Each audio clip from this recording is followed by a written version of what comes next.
Now, the Three Martini Lunch with Greg Corombos and Jim Geraghty. And welcome, everyone, to the Tuesday edition of the Three Martini Lunch, along with Jim Geraghty of National Review. I'm Greg Corombos of Radio America. It is a special holiday tomorrow, the 4th of July. We will not have a podcast, so today we have 4 good stories for you. Good, good, good, and good. What better way to head into America's birthday? Happy Independence Day Eve, everyone. We're sponsored today by Dollar Shave Club. Right now, for just $5, you can get the Dollar Shave Club Daily Essentials Starter Set. We'll talk more about that a little bit later in the podcast. Check it all out, though, at dollarshaveclub.com/martini. All right, Jim, on to our first good martini. This is courtesy of NBC News. A majority of Americans believe the Republican-led Senate should vote on President Donald Trump's Supreme Court nominee before the November midterm elections, undercutting the Democratic argument that it should be delayed until after the pivotal fall elections, according to a new NBC News SurveyMonkey poll. More than 6 in 10 Americans, or 62%, said Trump's nominee, who will be announced on Monday, should be confirmed or rejected before the elections, in which control of the House and Senate are at stake. About 3 in 10, or 33%, said the Senate should wait until after the elections, the poll found. Not surprisingly, it's split along party lines. 66% of Democrats and 60% of Republicans said Trump's nominee would be an important factor in their vote. Independents not as high at 46%. You've got 85% of Republicans who said the vote should happen before the elections, 61% of independents, but 55% of Democrats say that voting on a new justice should wait. So, Jim, Chuck Schumer's talking point did not work, it seems. Yeah, and of course, I'm sure the Democrats are probably jumping up and down and screaming, but Merrick Garland, but Merrick Garland. Look, probably the strongest argument you can make about the way Mitch McConnell handled the Merrick Garland nomination is to say that, you don't necessarily have to approve of the guy, but you deserve a hearing. Well, there's nothing in the Constitution that requires it, but you could make that argument. If, the only way you might want to tweak the McConnell approach to it was to say, all right, we'll hold a vote on him and we'll reject him. And we'll just keep doing so until we get a nominee that we like. And our definition of a good nominee is probably going to be very different from President Barack Obama's. The argument of Chuck Schumer was basically to say, well, turnabout is fair play, and thus we should delay till after the midterm elections. Obviously, there's a difference in opinion about whether you should have a lame duck president nominating a Supreme Court justice, or whether you should lame duck Congress should be the one doing the voting. The interesting possibility, of course, is that at this point, I don't think the Democrats are going to take control of the Senate. But stranger things have happened. It's only a 51-49 majority. If you ended up with a Democratic majority, then it's not unthinkable that you would have Democratic senators blocking not just whoever Trump names Monday, but conceivably any other Trump nominee for the remainder of his presidency until the Democrats lose control of the Senate. So not confirming this one, which we will probably learn Monday, kind of it opens the possibility of not having a Supreme Court justice for the better part of 2.5 years. That would be I think most people would say the possibility of 4-4 splits and things like that, would be a real wrench in the gears of American democracy. So I think most Americans have the attitude of you put forth a judge, you do the hearings, you see if they're good or not, and you vote on them. And that's probably what's going to happen here. And we will see how things shake out. But my suspicion is that the Democrats will complain about this, whine about this. But in the end, most of the public will say, look, there's an opening. Put forth the nomination, hold the hearings, and then vote on it. If you don't like them, fine. Or maybe you don't like her, fine. But get the process started and we want 9 Supreme Court justices. And also, by the way, revealing in that poll, the public believes that there should be 9 Supreme Court justices, doesn't like court packing.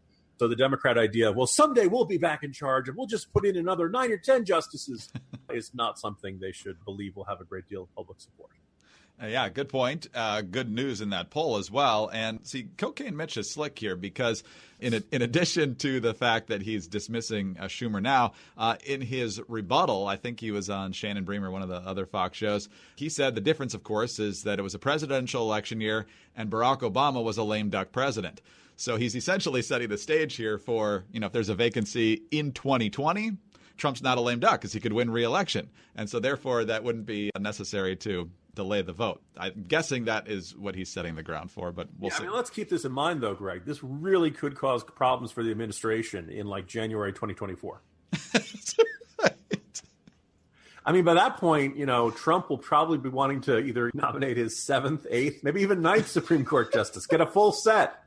Actually, we don't, probably not that many, but 4 is not unthinkable, and maybe even 5. So, but I think the argument of don't allow lame duck presidents to nominate justices is a little more compelling than the don't let presidents that we don't like nominate Supreme Court justices, which is what the Democratic position is rapidly evolving into. Important distinction, yes. All right, let's move on to our second good martini. This comes from the New York Times and overseas in Germany. Chancellor Angela Merkel, who staked her legacy on welcoming hundreds of thousands of migrants into Germany, agreed on Monday to build border camps for asylum seekers and to tighten the border with Austria in a political deal to save her government. It was a spectacular turnabout for a leader who has been seen as the standard bearer of the liberal European order, but who has come under intense pressure at home from the far right and from conservatives in her governing coalition over her migration policy. So, Jim, it's not necessarily clear that she's realized her policy was a failure here. She's bowing probably more to political realities and trying to stay in power. But she's kind of the canary in the coal mine here when it comes to this thing, and she let in way too many people, and the impact on German culture has been pretty clear. It's worth noting that of all the leaders in Europe, Angela Merkel probably was the one who was most adamant and vehement at what, some folks on the right would call an open borders policy. At the very least, a very welcoming perspective on refugees coming from really all over the world, but primarily driven by the Syrian civil war, starting in 2013 and kind of worsening year by year until towards the tail end of the Obama administration, beginning of the Trump administration. For perspective, and probably a lot of listeners recall this, you had more than 1 million migrants coming in per year, more than 1 million refugees a year. Germany is about a third of the population of the United States. That's just a lot. I mean, the U.S. takes in a much bigger country, we take 1 million legal immigrants into the country. We have a long tradition of this. Germany does not have a long tradition of welcoming immigrants. And in fact, it's not hard to find times when German culture was less than fully welcoming of people different from them. Modern Germany has attempted to be much more welcoming of immigrants, but you're always going to have, I think, some serious cultural friction when you're bringing in massive amounts of refugees, of migrants, of immigrants, however you want to characterize them. And almost every culture requires some assimilation. And particularly when you're bringing in folks from Syria, bringing in folks from Iraq, natural concerns about folks who may have had ties to Islamist groups, ties to terror groups, the folks who had gone to Syria to fight and then coming back. When you have an open borders policy, you have a very easy, when you basically are welcoming everybody to come in here, it's very easy for those folks with malicious intentions to slip through the cracks. And there was a fairly sizable amount of objection from the grassroots or from, common folk, however you want to, common Volk, I suppose you could say in Germany. And this sense that, like, look, we're not equipped for this. This is more people coming in than we can handle. If they're coming here to stay, we need a way to turn them into citizens under the law and philosophy and way of living of Germany, not to come here and basically continue their entire way of they operated back in their home countries. We have a right to request that you assimilate to the way we live in Germany. This has not been Angela Merkel, and a lot of folks in German politics saw this as ipso facto xenophobia. Straight up, if you are saying that sort of thing, you're hateful, you're a bigot, and there's no place for that in this country. And that has not gone well for her. Now, it didn't do enough to keep her out of the election, but it clearly has caused a lot of tension within her coalition. Her making this concession is kind of is a de facto admission that her original approach can't work and doesn't work. It is kind of deeply frustrating that it took this point. It is worth noting that the refugee crisis from the Syrian civil war has mitigated somewhat. It's not like it's completely gone away, but the numbers are nowhere near what they used to be. We'll see how this shakes out. Still, I don't think they're quite out of the woods about the idea of political tensions within the Merkel, the coalition of different parties that is keeping Merkel in power. But I think it's safe to say that the center of gravity on immigration policy in Germany has changed. And with it, it's likely that the center of gravity is going to shift a lot. We're already hearing comments from Austria saying, look, we don't like the idea of you sending them back to our country. We're going to strengthen our border to keep them out of our country so they can't get into Germany. So my suspicion is that, whether you characterize this as nativist or anything like that, a policy that was almost built to enhance security risks instead of mitigate them is coming to an end, and probably the most stubborn advocate for this quasi-open borders policy is coming, slamming into a brick wall of reality. So my suspicion is that this is a further sign that the era of people transiting freely from one country to another with minimal background checks is coming to an end in Europe. Yeah, that's not necessarily a bad thing at all. Jim, I know we're old, but do you remember back in the George W. Bush administration when we were really, really happy that Angela Merkel beat Gerhard Schroeder because we thought she was a big move to the right? Well, in a little bit of ways she is. I mean, it's worth noting that that ultimately a lot of that was built around Gerhard Schroeder and his vehement, some would say, kind of demagogic opposition to the Iraq War. Mm-hmm. I remember some of the re-election ads featuring U.S. flag-draped coffins, and a lot of us in the United States feel, no. You don't run ads like that in any country. You don't use the images of our fallen servicemen. We don't like it when politicians in our country use that kind of imagery. You don't get to do that, Germany. But obviously, look, there have been a lot of complications in U.S.-German relations over the years, most notably when it was alleged that the NSA had tapped Angela Merkel's phone. Germans were really up in arms about this, Greg, because, it's not like a German chancellor has ever caused problems for the United States of America. Never. Wow. Jim, as we mentioned earlier, we're off tomorrow. It's the 4th of July. Happy Independence. America's going to be, 242 years old.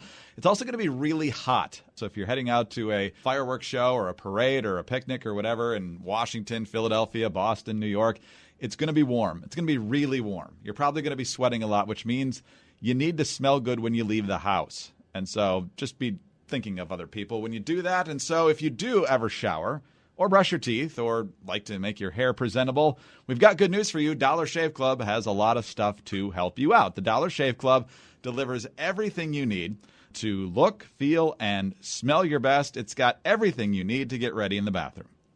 Dollar Shave Club delivers everything you need to look, feel, and smell your best at that backyard barbecue. Yes, there's going to be a lot of barbecue smells and maybe suntan lotion and other scents. But look, you don't want to come across as giving the wrong kind of odor on our nation's birthday.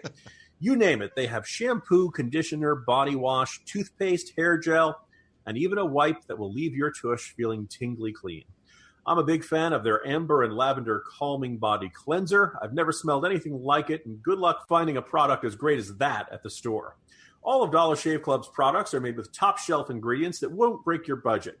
You will feel the difference, and shipping is included with your membership. Yeah, they also make an amber and lavender soap bar, which I've used, and it's really, really great. So all sorts of quality products. And now there's a great way to try a bunch of Dollar Shave Club products for yourself. For just $5, you can get the Daily Essential Starter Set. It comes with body cleanser, the One Wipe Charlies. Yes, those are the amazing butt wipes. Their world-famous shave butter, and their best razor, the 6-Blade Executive. Keep the blades coming for just a few more bucks per month, and then add in shampoo, toothpaste, or anything else you need for the bathroom. Check it all out at dollarshaveclub.com/martini. One more time, dollarshaveclub.com/martini. All right, Jim, on to our third good martini, and we still have one to go after this. Wall Street Journal. European security services arrested 4 people, including an Iranian diplomat. Yes, an Iranian diplomat for allegedly planning to bomb an annual gathering of Iranian opposition groups outside Paris last Saturday, and are examining whether Tehran actually ordered the attempted attack. Belgian police on Saturday arrested a husband and wife of Iranian origin after stopping their vehicle in Brussels, authorities said Monday. In the Mercedes, police said they found an ignition device and 500 grams of TATP, a homemade explosive. German police arrested a 46-year-old diplomat at the Iranian embassy in Austria, whom police described as a contact person for the couple. And French police arrested a 54-year-old described as an accomplice. Authorities said they had monitored communications among the individuals. A Belgian law enforcement official said investigators suspect the couple took orders from the Iranian diplomat. So, Jim, obviously this is good news because the plot was foiled. It's not good news that the Iranians are clearly not ratcheting down their efforts to maim and kill and sponsor terrorism wherever they can. But obviously they got thwarted, so good guys win. This is a good martini in the sense that the bombing was stopped. I think it's very revealing and I think useful for clarity.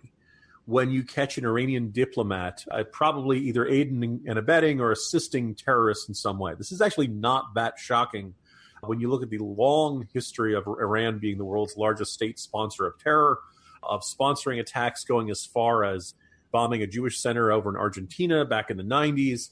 Long while ago, we found out evidence that they were behind the bombing of Khobar Towers in Saudi Arabia.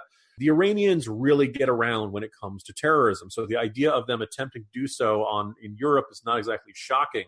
I do find really fascinating. The foreign minister of Iran, Javad Zarif, tweeted, "How convenient, just as we embark on a presidential visit to Europe, an alleged Iranian operation and its plotters are arrested. Iran unequivocally condemns all violence and terror anywhere." And is ready to work with all concerned to uncover what is a sinister false flag ploy. So I look forward to Javad Zarif appearing on the Alex Jones show, Greg, that, anytime, it's a false flag. It's an elaborate plot to make it look like responses of terrorism if you just totally ignore all the other times the Iranian government sponsored terrorism. Since I'm having fun with historical allusions today, Greg, look, it's not like the Iranians would be anything less than fully respectful of all rules of diplomacy, embassies, international law, right? Oh, yeah, they love embassies. They respect them greatly. Yeah. Wow. All right. Well, the Iranians are still the bad guys. Nothing's changed on that front. Let's move to our fourth good martini, or maybe it's just a nice shot afterwards here. This is courtesy of Variety. After more than 2 decades at ABC News, Brian Ross and Rhonda Schwartz have decided to leave the company. ABC News President James Goldston said in a memo to staffers on Monday, quote, "Over the years, they have built a team of the best investigative journalists in our industry, and they leave behind an outstanding group that will continue to break stories for many years to come." Unquote. But Ross's reputation was sorely tested in December after he took to ABC in a special report and told viewers erroneously that Trump had directed Flynn, while Trump was still a candidate before the election, to make Russian contacts. The report prompted the Dow Jones Industrial Average to fall more than 300 points, and a tweet about it was reposted on Twitter tens of thousands of times before ABC clarified on World News Tonight that Trump's instruction came during the transition after he was elected. And, of course, Jim, we know that Brian Ross, that was not his only notorious incident. 6 years ago this month, when the Aurora, Colorado theater shooting happened, we got this nonsense from him. I want to go to Brian Ross here, because, Brian, you've been looking at investigating the background of Jim Holmes here, and you found something that might be significant. There is a Jim Holmes of Aurora, Colorado page on the Colorado Tea Party site as well, talking about him joining the Tea Party last year. Now, we don't know if this is the same Jim Holmes, but it's Jim Holmes of Aurora, Colorado. Yeah, we don't know. James Holmes, that's a really unique name, so it couldn't possibly be somebody different. Of course it was somebody different. Jim, Brian Ross is gone, and we're probably all the better for it. I just want to pat ourselves on the back, Greg, because we figured out it was actually the Brian Ross and not some other Brian Ross who was fired by ABC. I'm sorry, let go. Yes, we did a good job in that. Well, way to verify. Good work, Jim. There we go. Hey, happy 4th of July, everybody. Happy 4th to you, Jim. Happy 4th to all our listeners. We will be off, as I said, on Wednesday, back on Thursday for the next 3 Martini Lunch. Have a great day, everyone.